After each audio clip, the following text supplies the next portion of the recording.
ښکلی سهار په خیر. ډېره مننه له ملي ټلویزیون سلام سهار مو نیکمرغه خپرونه ګورئ.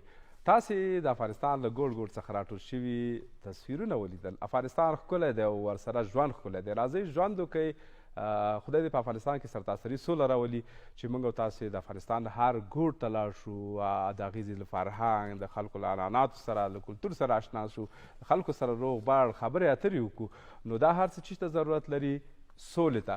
نو دغه خبره وایي د مشرانو خبره خدای د طالبانو په زړه باندې د رحم اوبه پرېباسي چې بالاخره سولې ته حاضر شي او سرتاسري سوله په افغانستان کې راشي. دا نو ښکلی کندهار و، همدغسې زموږ بدخشان پسې ښکلی دی، همدغسې پنجشیر پسې ښکلی دی، همدغسې ننګرهار همیشه بهار پسې ښکلی دی. ټول هیواد مو ګل ګل ښایسته ښایسته دی، خو د باروتو بویونو او لمبو مړاوی کړی دی. نو خدای دې په افغانستان کې سرتاسري صلح راولي. قدرمن لیدونکو، موږ پر بېلابېلو موضوعاتو دلته مېلمانه هم له ځانه سره لرو چې همدا شیبه راسره نور آغا صدیقزی د آسان خدماتو د عامه پوهاوي او عامه اړیکو مسؤل دی. دوی سره د آسان خدماتو په تړاو غږیږو. ډېر وخت زه د آسان نوم اورم چې دا څه شی دی د آسان. په دې په تړاو ورسره خبرې اترې ولرو، خو دا هر څه نه وړاندې تاسو ته هرکلی وایم. سهار په خیر. مننه. سلامونه تاسو ته او سلامونه اوریدونکو ته. مننه له دې نه چې موږ ته مو وخت راکړه تر څو خپل لاسته راوړنو او ننګونو په هکله له ولس سره خبرې وکړو. خوشحاله اوسئ. ډېره مننه کوم چې په دې باراني موسم کې راغلې. هوا خو انشاءالله ښه ده، ستونزه خو واوره نشته دی. نو اوس سړی زړه ښه کوي چې یو ځای نه بل ځای ته په اسانۍ لاړ شي. پسرلی ده او ښایسته وه او باراني هوا خو بیا بیخي. صدیقزی صاحب، راځئ په دې باندې لومړی وغږیږو. له ډېره وخته زه هم دغه د آسان د نوم سره اشنا یم، په پوسټرو باندې ګورم چې آسان. اخر د آسان دی چې آسان خدمتونه په لویه کې که راسو، که چیرې تاسو اوس عامه خلک ځي د دولتي ادارو په مخ کې کتارونه جوړوي، که چیرې هلته ځي له ستونزو سره لاس او ګرېوان دي، که چیرې هلته ځي او د دولتي کارکوونکي ورسره ناسمه رویه کوي، او که چیرې هلته ځي دوی له روڼتیا نه سر ټکوي، له فساد نه سر ټکوي. د دغو ستونزو د حل لپاره آسان خدمت رامنځته سوی ده. آسان خدمت په 1994 د هود په میاشت کې په کار باندې پیل وکړ، یعنې په 95 کال کې، چون دا یوه نوې رامنځته سوې اداره وه. نو ډېر کار ته یې اړتیا درلودله، ډېر کار ته یې اړتیا درلودله تر څو موږ 400 عامه خدمتونو پروسې ورته ساده کړو، سیستمونه ورته جوړ کړو او تر یوه چتر لاندې یې تنظیم کړو. په دې معنا چې زموږ هیوادوال کله چې یوې ادارې ته باید لاړ سي، له همغې یوې ادارې نه ټول عامه خدمتونه، تذکره، دیپلوم، پاسپورت، لایسنس، ترانسپورت دی خدمات او د ټولو عامه خدمتونو په هکله که نکاحت، جواز او ټولو عامه خدمتونو ته له یوه ځایه لاسرسی ولري. یعنې له یوې دروازې نه ننوځي او له بلې دروازې نه عامه خدمتونو نه باید ګټه واخلي. په دې معنا چې هلته باید بانک، کافیتریا، شنه ساحه، وړکتون ټول باید هلته واوسېږي. یعنې کومې اسانتیاوې چې پر نوره نړۍ کې د عامه خدمتونو په ډګر کې دي، هلته به له همدغه یوه چتر لاندې موږ تنظیم کړي دي او وړاندې کېږي به. اوس هم څومره نوم آسان تاسو لیکلی، څومره اسانتیاوې خلکو ته رامنځته کړي. نوم خو یې آسان دی چې څنګه اسانتیاوې رامنځته کړي که نه. په نورو هیوادونو کې که چیرې موږ وګورو، هلته سیستمونه جوړ دي، پروسې ساده دي، فقط یوازې له یوه چتر لاندې تنظیموي. نو آسان خدمت نوم ورته وایي چې په اذربایجان او 10 نورو هیوادونو کې تاسې بېلګې لیدلی شئ. خو که چیرې افغانستان ته راسو، دلته سیستمونه نه دي جوړ. زیاتره سیستمونه حتی په کاغذي بڼه باندې تنظیم دي، پروسې پیچلې دي او یو چتر تنظیمول خو یې لا لږ اوږده خبره ده. موږ پیل له پروسو له سادهوالي نه وکړو، له سیستمونو له جوړولو نه مو وکړو. موږ تر دې دمه پورې 120 پروسو باندې موږ کار کړی ده، چې 120 پروسو کې دا په 14 دولتي ادارو کې دي، 15 پروسې عملا تطبیق سوي دي، 42 نورې تر ساده سازۍ لاندې دي او 42 نورې د تطبیق لپاره آماده دي. چې په تیر کال کې 1998 کال کې 3.1 میلیون وګړو زموږ له خدماتو نه ګټه اخیستې ده.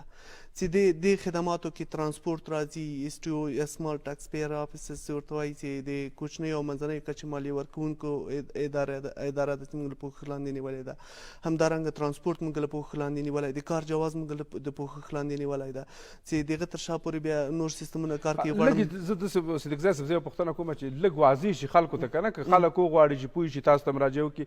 که یو څوک د ترانسپورت په اداره کې مشکل ولري، تاسو ته مراجعه وکړي، تاسو ورسره څه ډول مرسته کوئ؟ یعنې څه مشکل یې حل کوئ؟ څه رقم ته کوئ؟ ډېره ښې خبرې ته مو اشاره وکوله.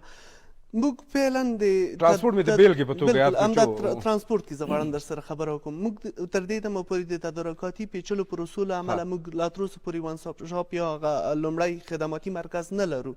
له همدې امله موږ ورغلي یو همغو ادارو سره مو کار کړی ده او هملته مو وان سټاپ شاپ ورته جوړ کړی ده. په دې معنی که چېرې تاسو ترانسپورټ ته لاړ شئ موږ کار ورسره کړی ده. د 50% عوایدو کې زیاتوالی راغلی ده او د خلکو د 15 ورځو کار په 15 دقیقو کې سرته رسېږي. یعنې ځمکني ترانسپورټ سره موږ کار کړی. دا تاسو عملا لیدلی پاسپورت کې چې کوم لاسته راوړنې دي هغه تاسو پوهېږئ چې پخوا به د شپې خلکو قطارونه جوړول 2 بجو کې به قطار کې ورته ولاړ وو تر څو یو پاسپورت ترلاسه کړي. هغه د پاسپورت رئیس وایي چې هغه د هغه لاسته راوړنه پاسپورت رئیس وایي دغه یوه همکاري آیډیا خو د هغه ده که نه طرحه کړې آیډیا په مکمله توګه د آسان خدمت په ادارې پورې اړه لري. آسان خدمت دا سیستم ورغاوه ورته ساده یې کړ پروسې ورته ساده کړلې وان سټاپ شاپ ورته جوړ کړ.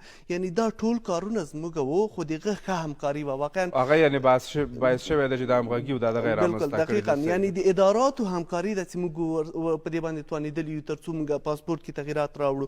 که چیرې راسو لایسنس ته لایسنس موږ یو ډېره مهمه پروګرام و ای لایسنس یا برېښنایي لایسنس غواړم په دې اړه له هیوادوالو سره یو نوی زیری ده چې ورته ورکړم.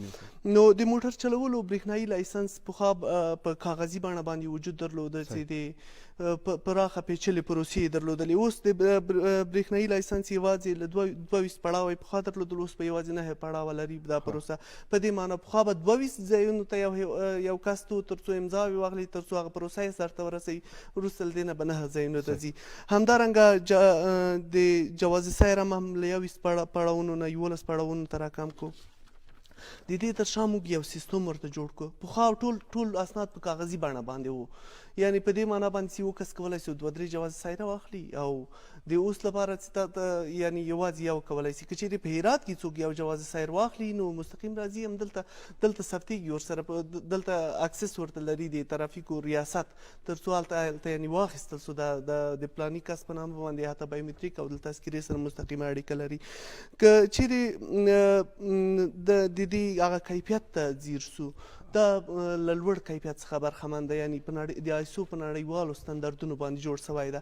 هیوادوالو ته دا زیری ورته ورکوو چې په نږدې راتلونکي کې یعنې د مقرره یې لېږل شوې ده د وزیرانو شورا ته او هغه به هلته له تصویب او له تاییدۍ نه وروسته به دوی ته وړاندې سي دا برېښنایي لایسنس. اوس په ازمایښتي بڼه باندې موږ په کار باندې پیل کړی ده. خو د دې برېښنایي لایسنس په اړه زما په یاد دي چې شاوخوا یو کال مخکې د مخابراتو وزیر ژمنه کړې وه چې برېښنایي لایسنس موږ په کار باندې پیل وکړو. یعنې دغه شوی خو نه دی ویشل کېږي خو نه لا تر اوسه پروسه یې نه ده پیل شوې. په ازمایښتي بڼه باندې موږ پرانېست له الف نه تر یا پورې ټول کارونه پای ته رسېدلي دي. د آسان خدمت له لورې سیستم ورته جوړ ده. په پیچلې پروسې ساده سوي دي. وان سټاپ شاپ یې طرحه سوی ده ډیزاین سوی ده او مکمل سوی ده. عملا هلته کارکوونکي کار ورپکې کوي. همداسې د وزیرانو شورا له لورې نه د دې طرحه هغه مسوده چې دغه هلته لیږل سوې ده کله چې تایید سي نو موږ عملا هلته کار پیلوو. صدیق صاحب لکه دا څنګه چې تاسې د پاسپورټ ویل د ترانسپورټ هم ویلې دغه سیستم چې جوړوئ دا جوړیږي خو ډېر وروسته عملي کیږي پلی کیږي. مثلا په دې باندې ولې زر یو شی په افغانستان کې نه عملي کیږي تر څو زر خلک ترې استفاده وکړي اغېز ډېر زر وي. یعنې زیاتره وخت لومړی که پیل وکړو له مالي چارو نه مالي پروسې زموږ خورا زیاتې پیچلې دي. اوس هم د دې مالي پروسو دپاره مې یو شی جوړ کړي چې اساني شي کار. یعنې د پیلن لپاره خو موږ په عامه خدمتونو چې 400 عامه خدمتونه هیوادوال ورسره لاس ګرېوان دي نو موږ غواړو لومړی هغه عامه خدمتونه پروسې موږ ساده کړو او بل هر څه یو ښه کوارډینیشن یا هماهنګۍ ته اړتیا لري. یعنې د اداراتو ترمنځ هماهنګي او د دې کارونو پر مخ وړل. زموږ هیوادوال زیاتره وخت د دې په هڅه کې دي چې آن د سپاټ یعنې د پتن تغییر وجود پیدا کړي یعنې منځته راسي. دلته د کاغذ پراني دومره ډېره ده که نه او زموږ خلک زیاتره د ولایتو نه کابل ته مسایلو دپاره راځي نو هغوی بیچارهګان یو خو دا ده چې ځای هم نه لري ځینې ډېر دوستان نو هغوی خود وایي چې یعنې زر زرې دا پروسې کار خلاص شي بیرته ستانه شي. کله دلته کارونه د یوې ورځې یوې 2-3 میاشتې ته غځېږي. تاسې په خپله شاهدان بیاستئ. بلکل دقیقا همدا خبره ما وړاندې درته وکړله چې په ترانسپورټ ریاست کې چې موږ کار وکړو په 15 ورځو کارونه اوس یوازې 15 دقیقې وخت نیسي. یعنې دا زموږ کار و چې موږ ورسره وکړو. همداسې په پاسپورټ کې به 3-4 ورځې وخت نیو تر څو تاسو هلته په قطارونو کې درېدلی. اوس یوازې د 3 ساعتو کار ده. تاسو فقط یوازې بایومتریک ته ورځئ او آنلاین په بڼه باندې هم تنظیم سوی ده. او دغه وړاندې چې ما یاد که ای لایسنس دی یا برېښنایي لایسنس دا هیوادوالو ته دا زیری ورکوم کله چې موټر له بارډر نه له سرحدونو نه داخل دی افغانستان کېږي هغه به مستقیم دلته ثبتېږي مستقیم مشخصات یې راځي ښار ته یعنی هغه کوم جعلي موټر چې په ښار کې ګرځي یعنی بې اسنادو موټر چې ګرځي دا به نور وروسته له دې نه به هېڅ امکان ونه لري چې دغه لایسنس نړیوال اعتبار به هم لري نړیوال اعتبار لري بالکل یعنی ما درته ویل د آیسو په نړیوالو ستندردونو باندې جوړ شوی ده ټول ښار به د امنیتي کمرو لاندې څارل کېږي او متفاوت سیستمونه ورته پکې ځای په ځای شوي دي چې دغه کارت لوستلو وړتیا لري او فزیکي ډول باندې به پیسې ټولې له ښار نه ورکې شي په دې معنا باندې چې ترافیک به وروسته له دې نه فزیکي بڼه باندې پیسې نه اخلي جرمې کوي نه دا به مستقیم د بانک ترو معامله کېږي او پیسې به ټولې مکمل اکاونټ ته انتقالېږي. څومره وخت کې دا په خیر دغه پیلاوي څومره وخت کې به بشپړ شي دغه پروسه څومره وخت به ورکړي؟ فقط او فقط یوازې د وزیرانو شورا هغه تاییدیې نه وروسته په موږ په کار باندې پیلوي په کار باندې پیلوي. او د حج په اړه هم تاسې ماته مخکې په خبرو کې بیا دا ونه وکړه د حج په اړه هم څه د چمتووالی څه پلان ورته لرئ؟ حج خو لکه څنګه چې تاسو ته معلومه ده 3000 یا د 10000 هیوادوال هر کال حج ته ځي او د دې تنظیمول خورا زیات پیچلی او ستونزمن کار ده او همدارنګه له پیچلو پروسو نه کړېږي لکه څنګه چې تاسو وړاندې ویلې د حج وزارت له موږ سره همکاري وکوله او د دې غوښتنه یې وکوله چې موږ د دوی لپاره یو سیستم جوړ کړو. موږ د دوی لپاره په سیستم باندې کار پیل کړی ده نږدې 2 میاشتې وړاندې موږ له حج له وزارت سره موږ تفاهمنامه او یا هوکړلیک موږ ورسره لاسلیک کړ او مننه کوو د دوی له رهبرۍ نه چې موږ سره ښې همکارۍ ته ژمن دي. موږ دا سیستم جوړ کړو پیچلې پروسې مو ورته ساده کړلې او اوس سیستم باندې کار روان دی یعنی په څو ورځو کې به دا سیستم هم ګټه اخیستنې ته وسپارل شي.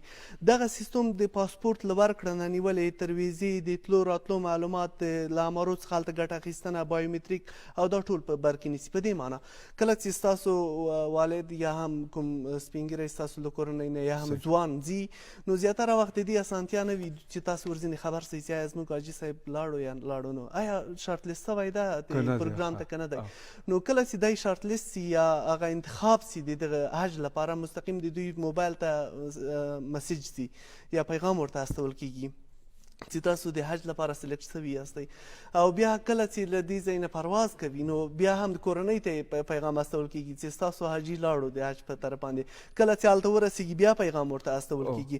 همدارنګه یعنی دغه سیستم چې کوم ورته جوړ کړی ده دا د سریلانکا پاکستان او یعنی د سیمې په کچه یو سیال سیستم به وي له ټولو سیستمونو سره به د سیالۍ وړ وي یعنی خورا زیاتې پیچلې پروسې به ساده سي او سیستم به جوړ سي. د دغه سیستم پایله به څه وي؟ پایله یعنی څه به رامنځته کاندي د حج پروسه به ډېره شفافه سي که څه هم اوس هم شفافه ده خو له دې نه به نور شفافیت یا روڼتیا به ورپکې تضمین سي او هېڅوک به ونه سي کولی له اصولو نه سرغړونه وکړي. څه موده وړاندې ولسمشر هم په دې باندې زیات ټینګار درلوده چې یو کس څو ځلې حج ته ځي او بل کس هېڅ دا واقعیت خبره ده. موږ دولتي چوکاټ کې لیدلي چې یو کس 10 وارې حج ته تللی دی خو یو بل چې مستحق کس دی هغې بېچاره ته څوک چانس نه ورکوي چې دا ځلې به سیستم لاس نیسي اشخاص به لاس نه نیسي سیستم به د دوی لاس نیسي له دې کار نه چې دوی به څو ځلې حج ته نه ځي او حق به په حقدار باندې سپارل کېږي یعنی سرغړونه به څوک نه ورپکې کوي چې 2 ځلې حج ته لاړ شي 3 ځلې حج ته لاړ شي هم کومه غلطي ورپکې وکاندي د غلطۍ له مخې نه دوی وړاندې لاړ شي د نور چا حق ضایع سي ورپکې.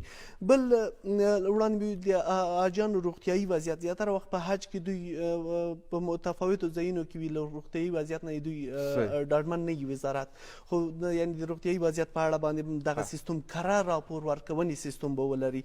همدارنګه د حج کارکوونکو ته به ډېره پراخه اسانتیا رامنځته سي دوی به په آنلاین او آفلاین ډول باندې به دوی ثبت نام کولی سي هم په ولایاتو نه او هم په کابل کې یعنی هم په ولایاتو کې د سیستم ته لاسرسی ولري او هم دلته او بل به د عوایدو او مصارفو په اړه به دقیق او کره راپور ورکونه سیستم ولري. په دې معنا چې وزارت ته به وایي چې تاسو دومره انکم یا عواید درلودل دومره دغلته مصارف سوله چې یعنی رهبري په آن د سپاټ یعنی په وخت باندې تصمیم نیونه کې ورسره مرسته کوي او دا په یو څو میاشتو کې البته انشاءالله په خیر.